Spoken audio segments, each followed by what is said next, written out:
Hi, I'm Gordon Lamphere with the Real Finds Podcast, the podcast series where we interview key entrepreneurs, scientists, and activists shaping the real estate industry and, as a result, our world. In today's podcast, we'll be speaking with Kyle Shoemaker. Kyle is Managing Director at Affordable Housing Investment Brokerage, Inc. Affordable Housing Investment Brokerage, Inc.'s sole purpose is the direct, confidential sale of affordable housing investments. They're driven by a passion for maximizing client wealth and serving an industry that provides a vital social need. On the podcast, we discuss industry best practices, success stories, and we tackle myths, misconceptions, and challenges facing the affordable housing industry. It's well worth a listen. Hey, Kyle, thanks for hopping on the podcast today. Pleasure. Glad to be here. So, could we start off by having you introduce yourself to the audience? Sure. My name is Kyle Shoemaker. I'm the founder and managing director of a boutique real estate brokerage that is specialized in selling investment property in the affordable housing space. So, when people hear affordable housing, they don't often hear investment as well. So, can you tell me a little bit about how that process works and what it's like investing in affordable housing? Sure. Well, there are a lot of different ways to define affordable housing, first off.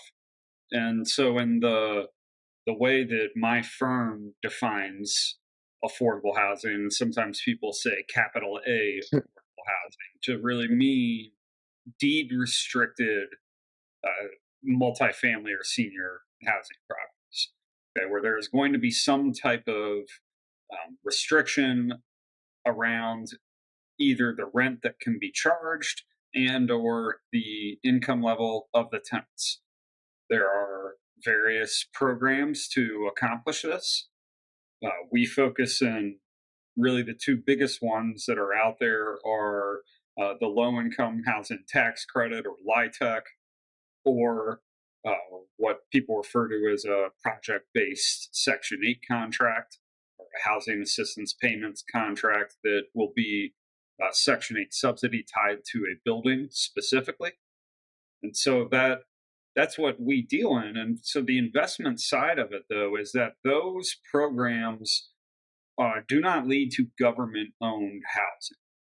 Okay, a lot of people hear affordable housing and they think the classic housing projects of public housing that historically was pretty rough places for people to live and take care of.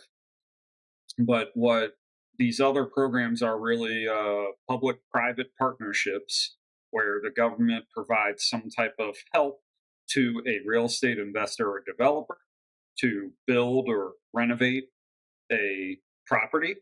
And in exchange for that assistance from the government, then the developer, investor is agreeing to abide by limitations that will make the property more affordable. So it's a specialization from the investment and development side. That's a business model where people go out and do deals in various ways with various forms of assistance, and can be a very good investment model if you know how to do it. So I know we're going to get back to your investment model and maybe some potential case studies, but for our audience who doesn't know, what's the difference between doing something in a LIHTC or a Section 8 model versus doing it in a different model? Sure. Well, it's really mostly in what the process is to be approved to receive the assistance, okay, whichever one it is. In the case of the LIHTC, the tax credit, to actually use that tool to build or renovate something, there's a pretty intense application process that takes a lot of know-how. It's a very highly specialized process. It becomes less specialized for an investor to purchase a property that is already restricted by the tax credit. Even in that case, though, you still need to be approved by the State Housing Finance Agency, which is the agency that oversees that program in each state, to purchase and run the property. With the Section 8 contracts, those are most of them are regulated by HUD. Some are administered by other local agencies, but for the most part, that's a HUD federal program. And to purchase a property that receives that assistance, you need to apply to have that contract assigned to you or your investing entity in order to purchase and take over that property. Okay, so that's just getting in the door.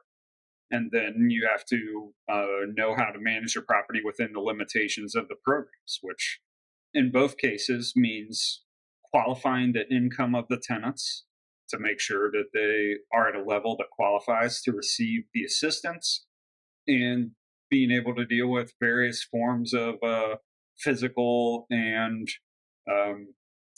book and record inspections from the agencies to make sure that you're complying with the regulations set forth. So it's specialized in a couple of different ways in terms of getting in and running the properties, but ultimately it's still investment real estate. Okay, you're trying to make a return on money you put into the deal through hopefully cash flow of having money left over each year, of having different fees, running the management, and hoping that you can grow an NOI over time and grow the value of the properties. So, Kyle, you've had a solid track record of successful deal making, successful management, and a number of successful projects.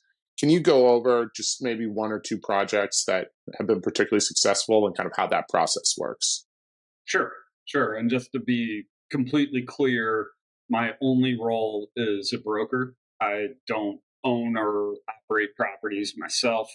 I have always kept the distinction between that as being a totally different business and one that I don't work in this space. So I'm a seller's rep. Okay, when someone is in a position that they need to sell one of these pretty complicated assets, I develop the know-how and the track record to be able to execute on marketing and selling these properties in an efficient way. Successful deals are ones where somebody needs to exit something that's in the sweet spot of what we do. And we've spent, my company's been in business over 10 years now. So we spent a long time knowing who the players in the industry are who are qualified and aggressive to do these deals so we can get to them quickly. Recently, I sold a 170 unit senior project-based Section 8 property in Rockford, Illinois for a long-term client. Family business. I sold 2 other properties for him over the last 12 years, and he's moving towards retirement. This was the last asset in the portfolio. Did not have children in the business. It was time for him to move on. The property needed some work. It's 40 years old roughly now. He definitely had done a good job maintaining it, but had not done a complete recapitalization, complete renovation. And so he hired me to market and sell the property. And through our process and history of knowing how to size up these deals, knowing how to get to the people who know how to do them, within a month and a half or so of a marketing process, we had, I think, 15 different offers. And this was early last year. And so we were able to compare not just, of course, the price somebody was willing to pay, but compare the track records of the buyers so we could be making an assessment of how likely the deal was to go through. And sometimes in this space, like all real estate, but maybe a little more here, people selling will want to have an idea of what the plan for the property going forward is and know that it's in good hands, because these are sensitive situations when there's a senior Section 8 property in a town that somebody's going to still be in that town. Maybe they have other business interests or just live there. They want to make sure that it's taken care of. And so we, through the classic brokerage model of creating competition, we were really able to carefully select a buyer who was able to pay a large, fair price to make the seller's business successful, and had a very successful plan of using the low income tax credit to do real renovation to make the property viable for the foreseeable future. Um, so that was one that closed early this year, even after going through a bunch of interest rate movement while we were under contract. So that was a very successful project, and around the same timeline, we had a senior but not Section 8 tax credit property in Burlington, Vermont, that we were able to execute with the same process. Okay, which Burlington, Vermont is not a market that I knew well prior to working on this opportunity, but the assets are so specialized that people who know how to buy them will go to any market. Okay, and it's more important to have a buyer who understands the programs rather than the local real estate market. So that's a big part of why our business model has been able to be replicated throughout the country. We've closed in 36 different states because we know people who are targeting senior tax credit properties of a certain size. And we actually sold the Burlington, Vermont property to a group that's based in Chicago that is expanding their operations throughout the country. So you mentioned viable opportunities are relatively consistent in terms of having certain characteristics. And I wanted to follow up on that. So what are the kind of characteristics that make for a viable investment opportunity in affordable housing? Either scale or infrastructure to deal with a lack of scale. Okay. Which is to say that the deal needs to be big enough or be near places where the people who understand the market might be nearby, right? Which is to say that, was able to, the Burlington, Vermont property that I sold to a Chicago group was a north of $20 million deal. Right? That's why this Chicago group was willing to go there and take it on.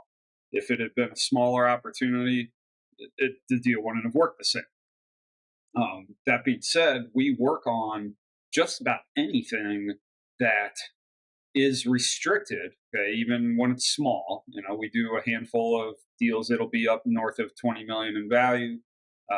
Most of what we sell is probably more like 5 to 11 million.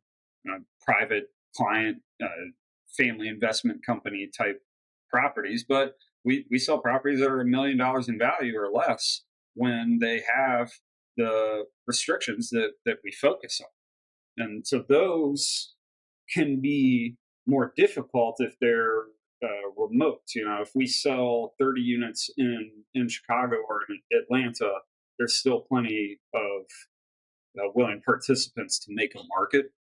When we are working on smaller deals in smaller towns, it can be more difficult to get the attention of people who know how to do these deals. Okay, because going back to the whole niche and that the experience is highly specialized, the experience required is highly specialized to be able to execute these deals. The buyers can be a little choosy about where they spend their time, and they may not want to put a lot of effort into something that's smaller and more remote. So talking about within the niche, there's certainly a lot of different asset classes and a lot of different large investors that go around, but finding someone within the asset class and also with the capital and the know-how to take on projects can be difficult. How do you find potential buyers for these large deals? Is it typically folks that you work with on a regular basis, or what is your methodology for taking on that task? Well, yeah, I'd say that's probably my primary function of the work I do. Okay, so how do we do? We spend all of our time understanding who the people are who can take these on, okay, so that we know how to size up the deal and effectively give an optimistic presentation of what the opportunity is. But where our real work comes in is that I've spent a whole career and my team with me on interacting with the players who are in this market or entering this market and know how to do it, so that when I get the right assignment, we'll sometimes say I already know the buyer, I just haven't identified who it is. Yeah.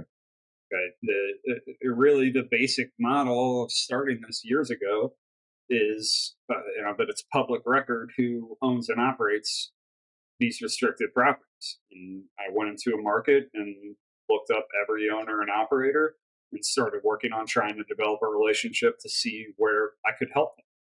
And that has continued to snowball from there. So, going and talking about things snowballing, one of the things that you hear about is that there's been a real pushback in a lot of communities and almost a snowball effect against affordable housing in terms of political pressure, local municipal pressure, some economic blowback in terms of home prices and areas. And I'm curious, how has that affected your business, and how has it affected the affordable housing investment market in general? Those factors really most significantly impact new development, I would say, right? Where somebody is trying to bring a project to fruition that didn't exist before. And affordable housing, as we're discussing it today, that's primarily going to be from building from the ground up. There are not new HUD Section 8 contracts. Okay, the contracts that exist.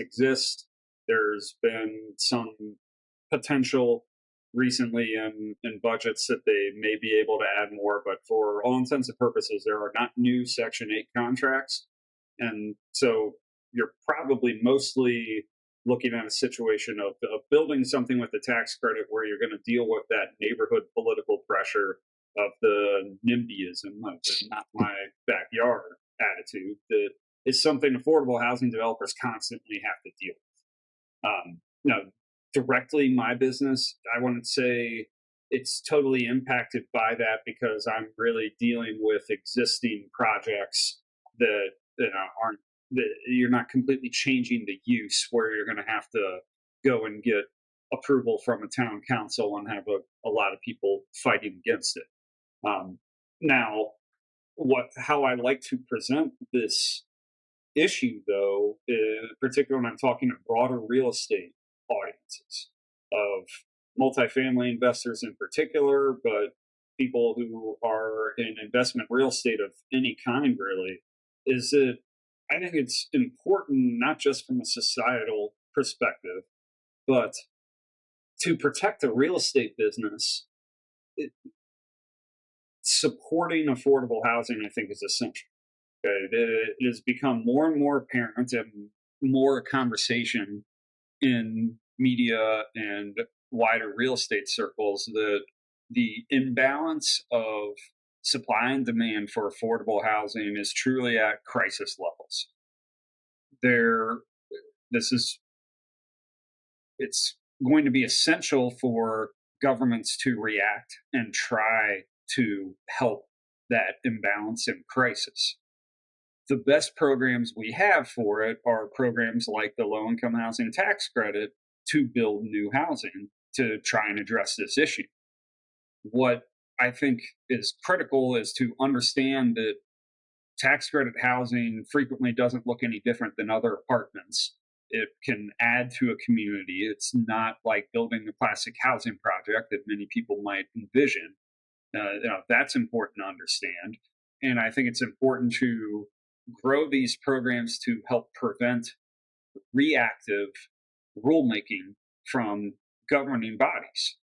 Specifically, I'm thinking about rent control laws there, where I like to say to a room of market rate multifamily investors, you guys should be contributing to lobbying efforts to support and grow the low income tax credit as a tool to build affordable housing in a profitable entrepreneurial partnership way, and help prevent the risk that you might have of having your local governing body enact some type of rule that's going to hurt your investment in a desperate effort to work against this crisis. So can I follow up on that? Because I think that's a great point that you just made.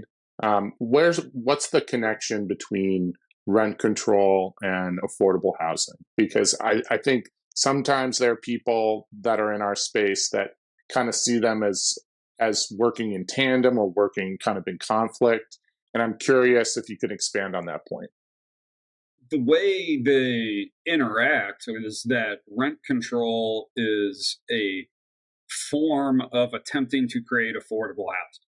Right? That's saying that rents are going well beyond, in many markets, a level that can be paid by many people, in working class jobs. So that's a government saying we're going to limit what a landlord's allowed to charge in an effort to have housing available to people in working class or middle, lower, whatever end of the spectrum isn't able to afford the housing. So it's a tool to attempt to help that problem, but it is ultimately proving to not be particularly effective because it's damaging to the people it may be retroactively applied to. Okay, somebody entered into a multifamily investment with a certain amount of money allocated to it, a certain plan for maintaining and operating it, and budgeting based on what the rents are in the market. And if all of a sudden they aren't allowed to charge those rents, then that's going to impact every other aspect of the business and ultimately drives a lot of investment capital away from them to um, not make as many opportunities to create the housing that's needed. Whereas a program like the tax credit is utilized by a entrepreneur who understands how to use the program. They're using private money and getting an incentive to work together effectively with the government to be in a profitable way, creating restricted housing where they know all the rules up front. It's very different than rent control. Okay, there is a cap on the rents that owner can charge, but they knew exactly what that was going to look like going into the process, and they received a incentive to do so. So knowing what it's like to go into the process, before we get to our final four, uh, I'm curious if you could take us through the process of how you search out and find investors for some of these potential projects, because that's one of the things you've been particularly successful at. And I think some of our users and some of our listeners would be very interested in. Well, sure. What the way I find people to do these deals is I find everybody who's done these. Okay, that's how specialized it is. That I part of why I like my business and why uh, I can execute it with a small team is that I'm not going out to find a guy with money and convince him to invest in affordable housing or teach him. I actually very specifically don't do that. The specialization required to execute these is enough that it's unusual that new people are entering space. And so my business is finding people who know how to do it and get into it. So I know we're getting to the end, but it's always a pleasure to go through the final four, and we have to have you on again because it's been a pleasure to have you on. So in terms of the first final four question, it's always a favorite of mine. Where do you see commercial real estate and affordable housing investing going in the next 10 years? I'm optimistic. The attention to the sector has only increased in the time I've been in the business. Uh, the the pandemic really ended up escalating investment interest when there was massive job loss for a period of time right after the lockdowns. We very quickly were in a position of getting multiple calls from professional multifamily investors saying, "Hey, I've been interested in affordable housing for years, but now we're committing to learning this space," and a number of them successfully have. So bringing more attention, more money, and ideas to the sector, I'm optimistic will only help. The awareness of the underlying problem that the business is trying to solve has only grown and has really large bipartisan support in the government for programs like the tax credit as a proven job creator investment vehicle that creates housing. So I'm while the problem runs very deep and we're nowhere close to addressing it, I'm optimistic that the awareness is going to bring more solutions as more money and attention is paid to the sector. So I know we've gone forward into the future. One of the fun things about our podcast is we also like to take it back. And so uh, when you're leaving high school, if you could have given yourself a 1 minute little bit of advice, what would be the advice that you'd give young Kyle? It's tough. I think the what jumps to mind though is making sure that you celebrate small achievements along the way. Particularly with real estate broadly being such a long-term endeavor, no matter what your function is, right? Whether you're making an investment in buying property or being starting off a brokerage career or other service career, you know, it's impossible to say I'm going to go in the office today and work my butt off and get this big check. Yeah. Right. So you have to make sure that you understand how to celebrate small victories along the way and really, have you need to ultimately have a vision of what your life can be in that given career and a belief that it's possible. And I think I knew that, but that's the type of thing that you could never have reinforced enough when you're embarking on this type. I couldn't agree more. There's so many times in this business where it seems like that next commission or that next deal is an eon away, and you just got to keep churning because it'll eventually be there. In terms of eventually getting to important things, though, one of the great tidbits of advice we like to find from some of our successful real estate folks and real estate influencers is a little bit of knowledge that they can gain from a book. And I'm a voracious reader. Many of our listeners are big, voracious readers. And so I'm curious, is there one or two real estate books that may have influenced you, or it could be business or life books in general?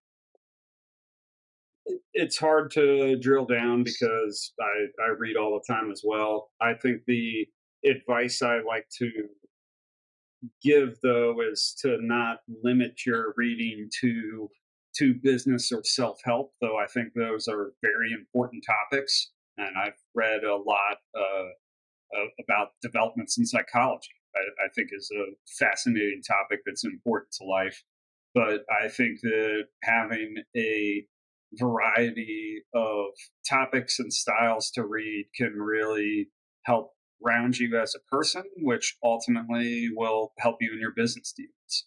I recommend to people to read novels to understand how people make decisions and stories of getting into someone else's shoes. I think can really, really help with business a lot. But the more specific business book that's a quick read that I really enjoy and has framed a lot of what I've done over the last 10 years and has probably become even more important all the time is called Essentialism by an author named Greg McKeown, with the real premise of being, we have so many distractions. How do you decide what's essential? Why is it important to decide what's essential? One small tidbit in the book that I tell people that's interesting is that the word priority in its original form did not have a plural. Okay, we like to say, what are my priorities today? And a big point of this book is that you really can't have priorities. Pick a priority, singular, work on that, and then you move on.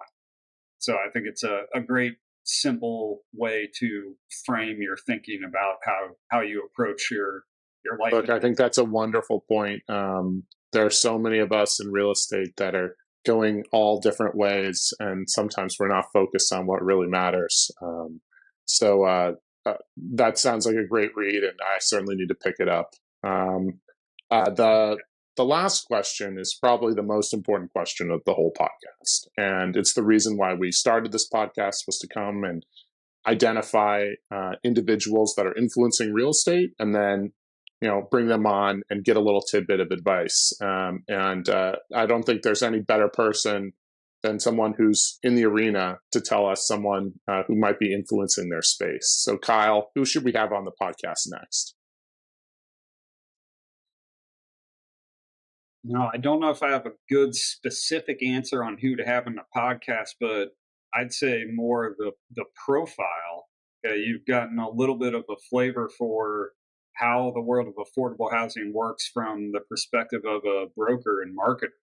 It'd really be great for you to have a developer, somebody who's working with a developer who maybe is at a point in their career where they've got a long way to go, younger in their career, and have learned how things have been done and see how they're evolving as the programs offered evolve and our environment evolves with inflation and interest rate increases, and all the normal real estate drivers impact us too.